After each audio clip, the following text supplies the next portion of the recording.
ناچ نہ کرو مسلمانوں، نکاح کر رہے ہو۔ حضور فرماتے ہیں نکاح من سنتی، نکاح میری سنت سے ہے۔ سنت ادا کر رہے ہو اور اس میں ناچ کر رہے ہو، اللہ کے رسول کو کیا منہ دکھائیں گے؟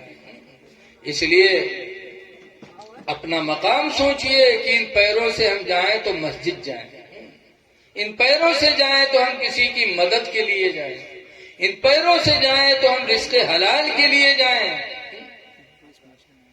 حدیث پاک میں اسباغ الوضوء علی مکارہ، سخت ٹھنڈک میں مکمل وضو بنانا، وکثرت الخطا الی المساجد، اور مسجدوں کی طرف زیادہ قدموں سے جانا، وانتظار الصلاۃ بعد الصلاۃ، اور ایک نماز کے بعد دوسری نماز کا انتظار کرنا، فذالکم الرباط، تو سرکار فرماتے ہیں لوگوں یہ تمہارے لیے جہاد ہے، جہاد کا ثواب تم کو ملے گا۔ تو اس لیے اللہ نے پیروں میں طاقت دی ہے تو ناچ دیکھنے نہ جاؤ، شراب پینے نہ جاؤ، اس سے خدا جانے کہیں اگر ایک نس گڑبڑ ہو گئی تو پھر معاملہ کیا ہوگا۔ اللہ کا شکر ادا کرو کہ اللہ نے ہمارے پیروں کو سلامت رکھا ہے۔ ایک بزرگ ہے شیخ سعدی علیہ رحمہ، پڑھنے کے لیے گھر سے جا رہے تھے، چپل راستے میں ٹوٹ گئی تو ننگے پیر چلنے لگے۔ اتفاق سے ایک آدمی گھوڑے پہ سوار ہو کے گزرا، شیخ سعدی کی نگاہ پڑی تو اس کا لباس بھی اسلامی نہیں، چہرہ بھی اسلامی نہیں، تو شیخ سعدی کو تکلیف ہوئی، کہا یا اللہ تو نے اپنے نافرمان بندے کو چلنے کے لیے گھوڑا دے دیا، اور یا اللہ میں تیرے دین سیکھنے کے لیے گھر سے نکلا تو مجھے چپل کی بھی توفیق نہیں ہوئی۔ اتنے میں مسجد سے اذان کی آواز آئی، حضرت شیخ سعدی مسجد میں نماز پڑھنے گئے، اور جب مسجد میں گئے نماز پڑھا، نماز پڑھ کے جب نکلے تو مسجد کے دروازے پر کچھ بھکاری موجود تھے۔ ان بھیک مانگنے والوں میں ایک آدمی ایسا بھی تھا جس کے دونوں پیر گھٹنے سے غائب تھے۔ شیخ سعدی کی نگاہ پڑی تو پھر مسجد میں واپس چلے گئے اور سجدے میں سر رکھ کر رونے لگے، کہا یا اللہ تیرا شکر ہے، یا اللہ تیرا شکر ہے کہ تو نے میرے پیروں کو سلامت رکھا ہے، چلنے کی سواری دے نہ دے، تو نے میرے پیروں کو سلامت رکھا ہے۔ یا اللہ تیرے بندے تو بہت ایسے ہیں جو پیروں سے بھی محروم ہیں، اللہ نے پیر دیا ہے تو اس کا شکر ادا کرو، ان سے پوچھو جو بیچارے بغیر پیر کے۔ لہذا کوشش کرو کہ ہمارے پیر اس راستے پہ نہ پڑے جس سے خدا ناراض ہو۔ آج انہی پیروں سے چل کر ہم زنا کے لیے جاتے ہیں۔ اے لوگوں، ایک وہ زمانہ دیکھو کہ مدینہ منورہ ہے، ایک انصاری اپنے گھر سے نکلے تھے، جا رہے تھے، دیکھا کہ راستے میں ایک عورت کو دو یہودی چھیڑ رہے ہیں۔ ہم لوگ ایک تو کتریا کے نکل جاتے ہیں، لیکن وہ مسلمان تھے پکے۔ انصاری مسلمان نے جب دیکھا کہ دو یہودی ایک عورت کی عزت لینے کے لیے تلے ہوئے ہیں تو انصاری مسلمان جا کر کے ان دونوں سے بھیڑ گیا، کہا سنو، اسلام نے حرام کیا ہے کسی کی ماں بہن بیٹی پر نگاہ اٹھانا، ہاتھ اٹھانا، یہ کبھی نہیں ہو سکتا۔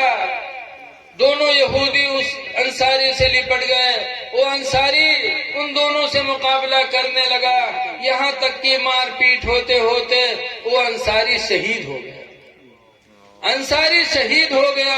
اسی درمیان میں اس عورت کو موقع ملا اور اپنی عزت بچا کر کے چلی گئی۔ وہ زمانہ تھا کہ جان دے دیا، کسی کی ماں بہن بیٹی کی عزت آبرو نہ بدنام ہو، اور ایک ہم مسلمان ہیں کہ دوسری کی ماں بہن بیٹی کی عزت آبرو کے لیے ہم دوسرے کے گھروں میں جاتے ہیں۔ اے لوگوں، یاد رکھو حدیث پاک میں کما تدین و تدان، جیسا کرو گے ویسا پاؤ گے۔ کسی کی ماں بہن بیٹی پر اگر تم نے غلط نگاہ ڈالی تو تمہارے ماں بہن بیٹیوں پر بھی غلط نگاہیں پڑیں گی۔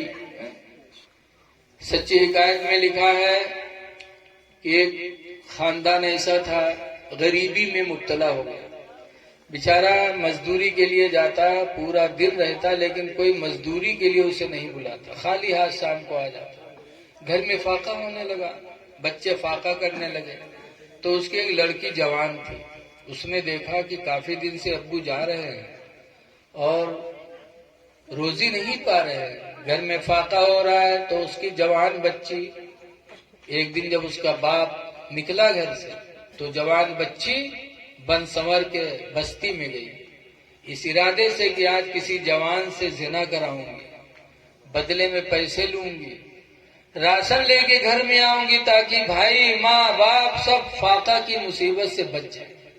وہ نوجوان لڑکی اس برے ارادے سے نکلی، شہر میں گئی وہ نوجوان لڑکی بن سنور کے۔ شام کو جب اس کا باپ واپس آیا تو پیچھے سے اس کی لڑکی بھی آئی، باپ نے دیکھا تو تیور بدل دیا، ارے تو کہاں گئی تھی، تو نے گھر سے باہر قدم کیسے نکالا؟ تب اس نے کہا ابا کئی دن سے آپ روزی کمانے جا رہے ہو، روزی نہیں مل رہی ہے، گھر میں فاقہ ہو رہا ہے، آج میں نے دل میں سوچا تھا کہ آج بن سنور کے شہر میں جاؤں گی، کسی جوان سے زنا کرا کے پیسے میں بدلے میں پیسے لے کر کے راشن لے کے آؤں گی تاکہ فاقہ سے نجات مل جائے، لیکن ابا گواہ ہے خدا کہ زنا چھوڑ دو، کسی جوان کی نگاہیں بھی میری طرف نہیں اٹھی، کوئی مجھ سے بولا ہی نہیں، میں ایسے واپس آ گئی۔ تب باپ کہتا بیٹی زندگی گزر گئی، کسی کی ماں بہن پر میں نے نگاہ نہیں ڈالی ہے تو میری بیٹی اولاد پر کسی کی نگاہیں کیسے پڑیں گی؟ اللہ کا وعدہ ہے کہ نیکی کرو گے تو نیکی پاؤ گے۔ سورہ رحمان میں بھی اللہ فرماتا ہے ہل جزاء الاحسان الا الاحسان، احسان کا بدلہ احسان ہی ملے گا، اس لیے کوشش کرو کہ کسی کی ماں بہن بیٹی پر غلط نگاہیں نہ اٹھاؤ۔ اللہ تعالیٰ نے ہم کو تم کو مسلمان بنایا، برائیوں سے اپنے آپ کو بچانے کی کوشش کرو۔ آج اس پرفتن دور میں ماں باپ بہت دکھی رہتے ہیں۔ اے لوگوں، آج ہم مولانا کی تو عزت کرتے کرنا چاہیے، پیر صاحب کی عزت کرتے کرنا چاہیے، لیکن کم سے کم ان کو دیکھو جن کے لیے قرآن نے صراحتاً فرمایا۔ اللہ فرماتا ہے وَخْفِضْ لَهُمَا جَنَاحَ الذُّلِّ مِنَ الرَّحْمَةِ، اے میرے بندو وَخْفِضْ جھکاؤ، لَهُمَا ان دونوں کے لیے، جناح بازو کو، من الذُّلِّ ذُلِّ من الرحمہ انکساری کرتے ہوئے، دل میں رحم پیدا کرتے ہوئے کہ ابا اماں کو دیکھو تو بازو جھک جائے، ماں باپ کی تعظیم کے لیے اللہ نے فرمایا۔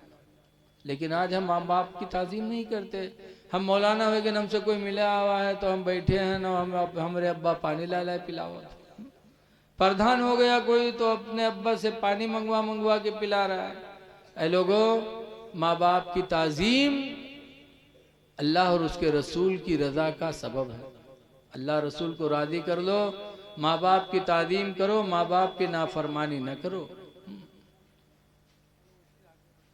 حضور صلی اللہ علیہ وسلم نے ایک صحابی حضرت معاذ کو یمن کا گورنر بنایا تھا، اور جب گورنر بنایا تو سرکار نے ان کو کچھ باتیں کہی تھی، جن میں ایک بات یہ بھی کہی تھی کہ لا توقن والدیک، اے معاذ گورنر ہو گئے ہو لیکن اپنے ماں باپ کی نافرمانی ہرگز نہ کرنا، ماں باپ کی اطاعت کرنا۔ وَإِنَّ مَرَاكَ أَن تَخْرُجَ مِنْ أَهْلِكَ وَمَالِكَ، اگر تجھے حکم دے کہ گھر چھوڑ دے، مال چھوڑ دے تو سب کچھ چھوڑ دینا، لیکن ماں باپ کی نافرمانی نہ کرنا۔ اس لیے لوگوں، ماں باپ کی اطاعت کرو۔